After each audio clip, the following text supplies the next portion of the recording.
What's up, DS3TV? We are back for another video, and this one is the origins of Russian authoritarianism. This is by Kraut, so this should be a really good video.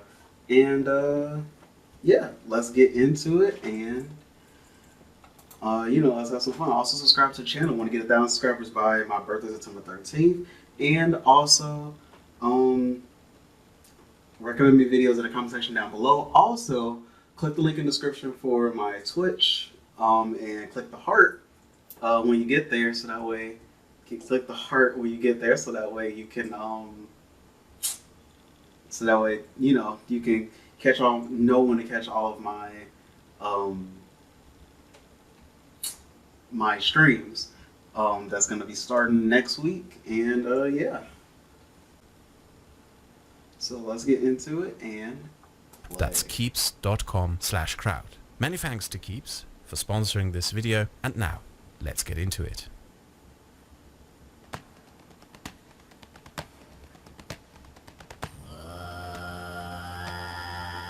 Nomadic empires were some of the most fascinating entities in human history.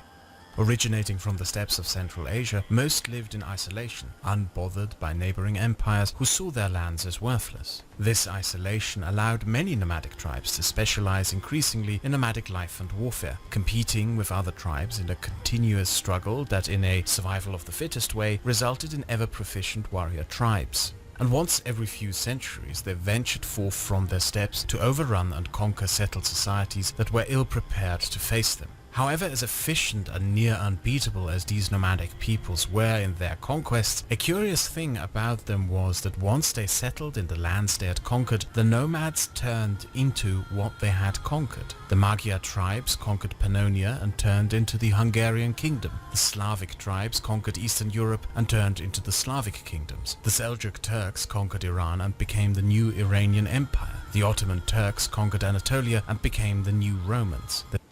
That's interesting. So they kind of creatively assimilated, I guess you would say, right? That's not crazy. The Chagatai Turks conquered India and became the Indians. The Mongols conquered Iran and became the new Iranian Empire. And when the Mongols conquered China, they became the new Chinese Empire. There is, however, one big exception in this series of historic conquests by nomadic peoples and their consequent social restructuring. Russia. Medieval Russia was not that much different from many other medieval European states at the time, a collection of small duchies, cities and dukedoms with no centralized overarching authority. The most prominent among these were the Kievan Rus and the Novgorod Republic. The Kievan Rus was a princely state with deep cultural and commercial ties into Europe, mainly through the Byzantines. The Novgorod Republic was a city-state and an important part of the Hanseatic League of cities that stretched across the Baltic and North Sea. Then came the Mongols. There's a tendency amongst modern historians to paint the Mongol Empire in a positive light as an institution of trade and tolerance, which, though, is very oversimplified and overlooks the fact that the Mongol Empire was an extractive institution. Oh, they really wanted to kill. They were happy to kill. But they were tolerant of the lands that they did. They were tolerant of the lands that they already did conquer. And they gave them a lot of, religious autonomy and stuff like that. So, I mean, in that way they were nice, but yeah, the Mongolians, they were bloodthirsty killers. They were just like the Vikings. The Mongols were a tribal people who had no state or legal structures that they transferred over to the people they conquered. Their relation with those they conquered was purely predatory. They wanted to extract wealth and resources from them, and those who refused paid dearly. The Kievan Rus was one of these places that resisted. Kiev was burnt to the ground and the surrounding lands pillaged, with much of the population slaughtered. Medieval accounts tell us of fields filled with human remains. I like how he just always gives them red eyes, like red beaming eyes. For decades after the siege. With the burning of Kiev, a substantial political and cultural transformation of what we now know as Russia began. The Kievan Rus, with its deep cultural and economic ties to the Byzantines, had been the cultural motherland and birthplace of Russia. the place where Russia as a European cultural entity had been created. All that was left of it now was ash. The cultural and economic ties with the Byzantians were now broken. This resulted in a geopolitical shift of Russia, culturally and politically, in power to the northeast. The Mongols enforced their economic order upon the remaining Russian principality states, and the center of Russian political and economic power consequently shifted to the landlocked plains of Smolensk, Rostov and Chernihiv.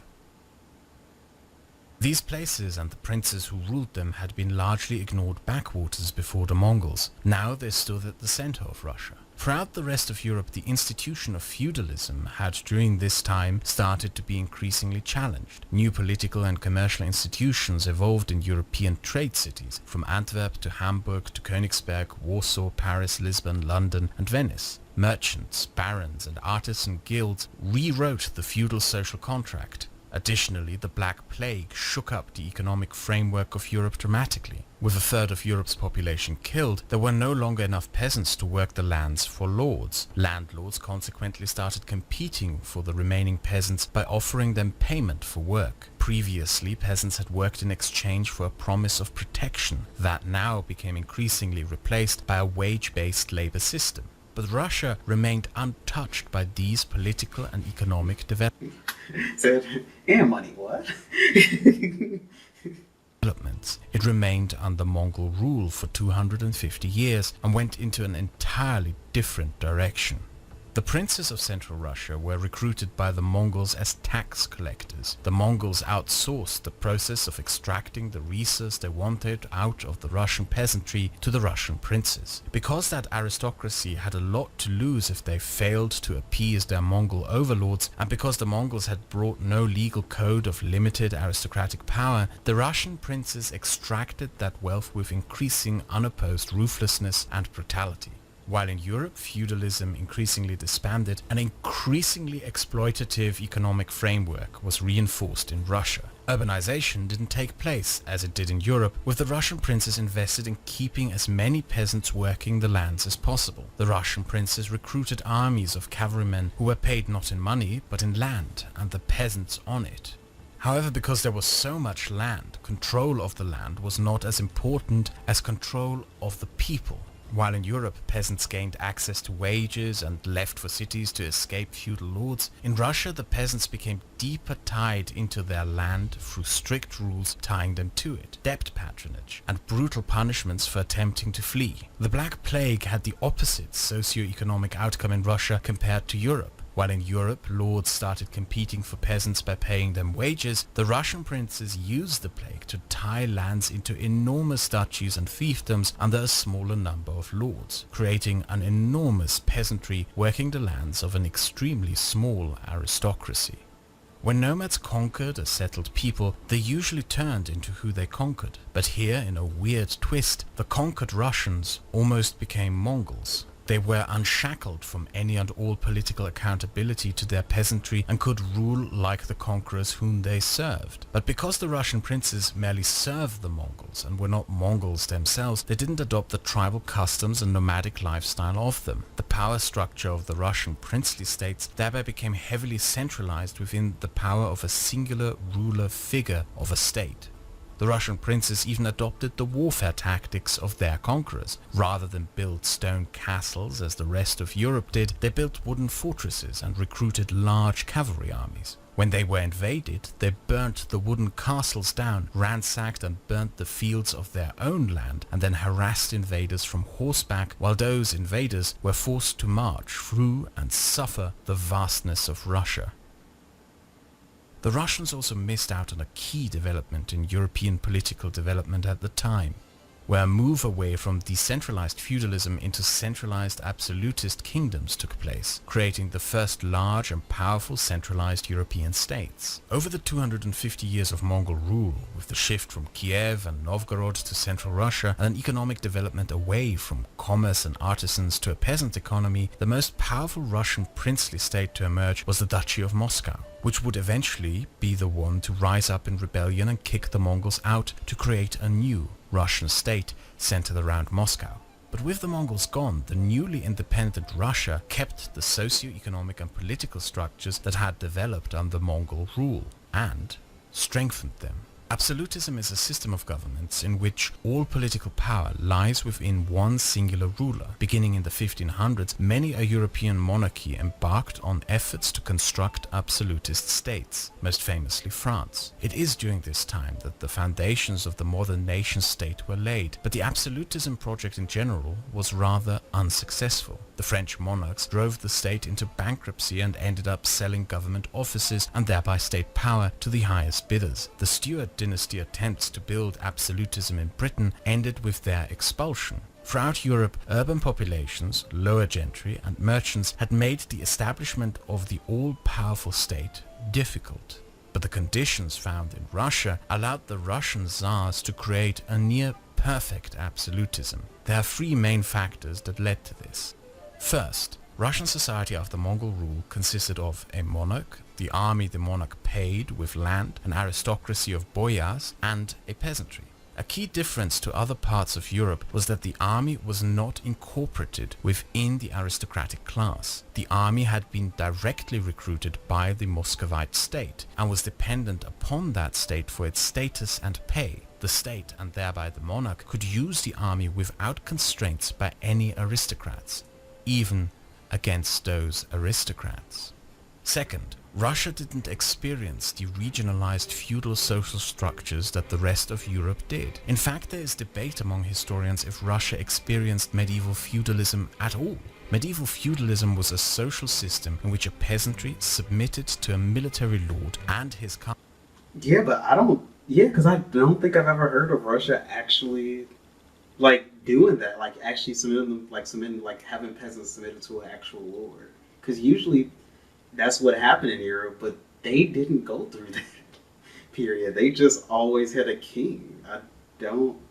Just a monarchy. I think it's kind of weird. I don't know. Castle in exchange for protection. In Russia, though, the regionalized structure of aristocracy didn't exist. There were no castles offering protection in these vast lands, and military power lay with the state. The new Muscovite state also introduced the mestinestvo, a system of hierarchies amongst lesser nobles that pitted them up against each other in competition for the favor of the monarch. In Europe, the lower aristocracy had an important role in the creation of parliamentary structures by forming a political bloc, competing with the king for concessions, privileges, rights and powers. In Russia, all power remained with the monarch, and the aristocracy was set up to compete with each other for the favor of the monarch. Third, law developed differently in Russia to the rest of Europe. One of the key factors in the development of law in Europe had been the Catholic Church. It established almost state-like structures that competed with monarchs for authority, creating standards for accountability that evolved into written codes of law. Kings of Europe could not just do as they pleased to their subjects or their aristocracy. Violating the standards set by the Catholic Church resulted in harsh condemnation and punishment by the Church. Medieval feudalism was not a mere exploitative social framework, it was a religious social order under which systems of accountability were created by religion that limited the power of the state. The Russian Church was derived from the Byzantines, and the Eastern Orthodox Church was caesar-papist, meaning that the head of the church was appointed by the monarch. The Christian Church as it came to develop in Russia was an institution subservient to the state, and continued to be throughout history, be it to kings, emperors, Communist Party bosses, or today's oligarchs. The completion of the Russian absolutist state occurred in the late 1500s under Tsar Ivan IV. He established a military district with absolute powers to himself called the Oprichnina and inflicted a decade-long reign of terror upon the country. Ivan had asked the aristocracy permission for this undertaking and they had approved, which goes to show how little the Russian aristocracy could do or even wanted to do to limit the power of the monarch.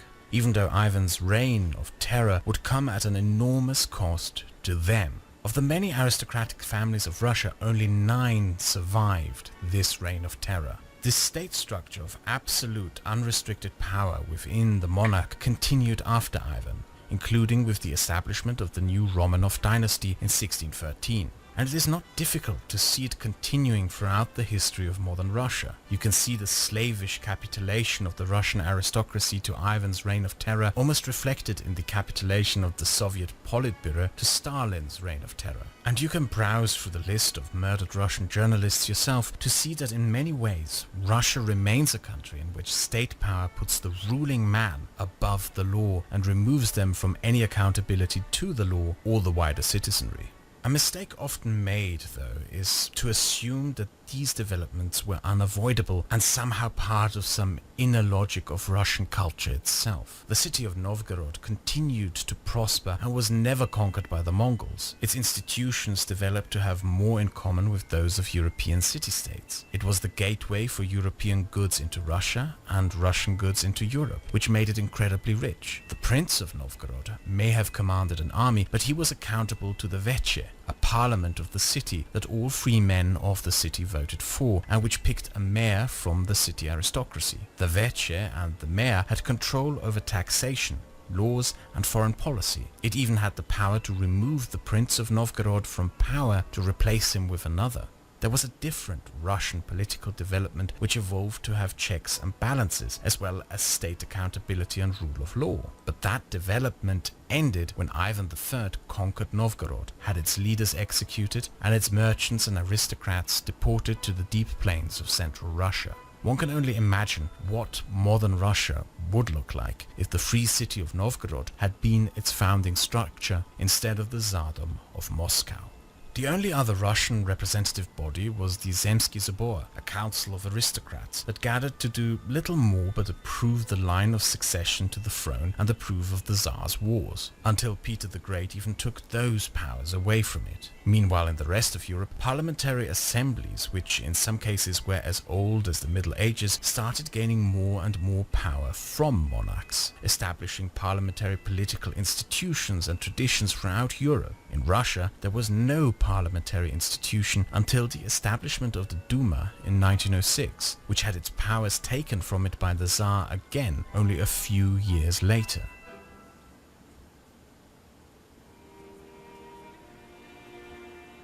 By the 1700s, the Russian state was far more centralized than any of its European counterparts, but far more underdeveloped in economy and bureaucracy. There were no regional political structures tied in accountability to a central state. Instead, rule of local provinces was handed out by the Tsar in so-called kormlinye, which means feedings. And the name kinda gives away the predatory nature of the political institution itself. Local rulers had no accountability to law either, and no restraints on how much they could exploit the office for personal gain, as long as they managed to appease the centralized government. When you look closer at the previously mentioned list of murdered Russian journalists, you will notice how most are regional reporters in small towns who were investigating the corruption of a local police department or mayor. What's more is that this practice of regional corruption remained in place despite being reformed by Peter the Great, who instituted a standardized system of regionalized government which recruited the aristocracy as local servants to the state. A reason for this may be found in that the new system rewarded successful local governors with tax exemptions, thereby incentivizing the aristocracy to squeeze the peasantry even harder in service of the state and themselves.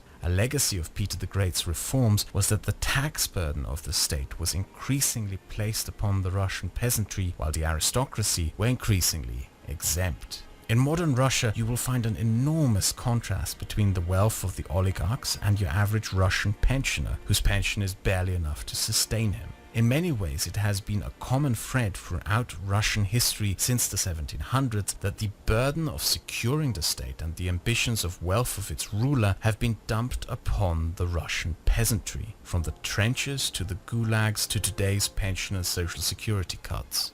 An additional aspect of Peter the Great's reforms were the introduction of severe punishments for serfs who left their lands, but also for regional rulers and aristocrats who granted more freedoms to serfs and peasants, and thereby incited competition with other regional rulers. This bound the rulers of Russia on a regional level even closer together to cooperate in their exploitative economic structure and tied them deeper to the centralized state.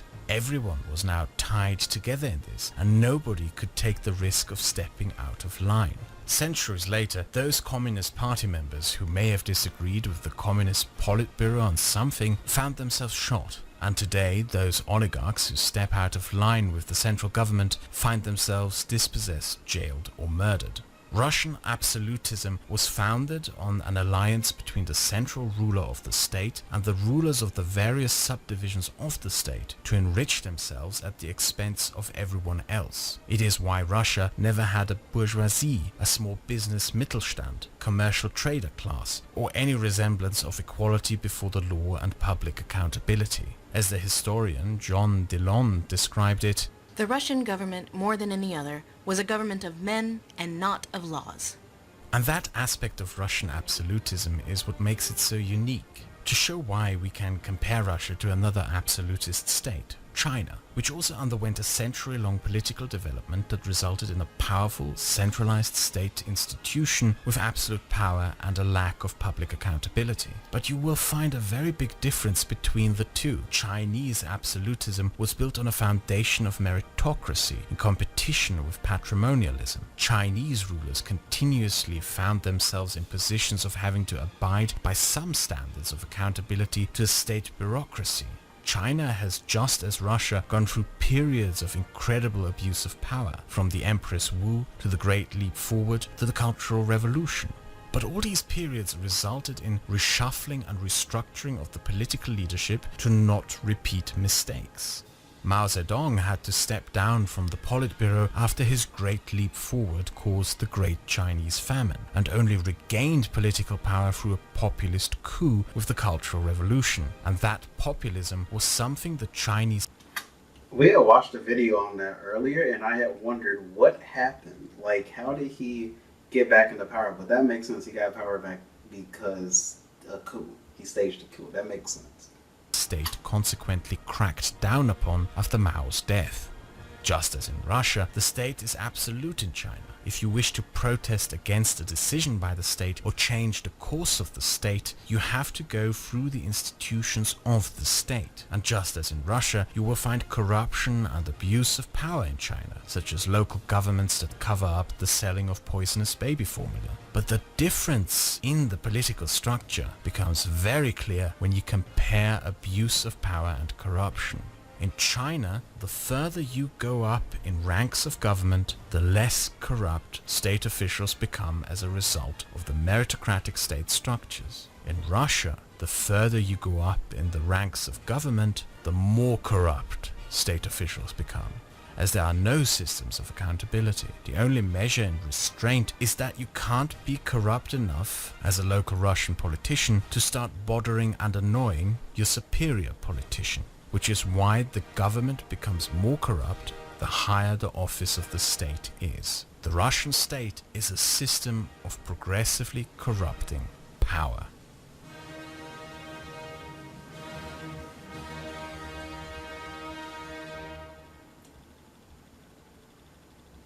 In the next video, we will be comparing China and India, more specifically the millennia-long developments in politics and society that created such different and even opposing state structures. Subscribe if you wish to see it. And don't forget to like this video and leave a comment if you enjoyed it.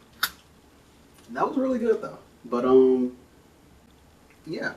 So I didn't realize it it stretched out that far, but it has to. It has to start somewhere, and it started, basically by taking what they learned from the Mongols, and that's how it usually happens. But, yeah. So talk to you guys in the next video, and yeah. Also subscribe to the channel. Want to get 1,000 subscribers by my birthday, September 13th, and recommend me videos in the comment section down below. Also, subscribe to my, follow my Twitch account. That's in the link in the description down below. Click that arrow that's pointing down, and you will see it. And then when you get into it, click the heart for a follow. And yeah, talk to you guys in the next video, and peace.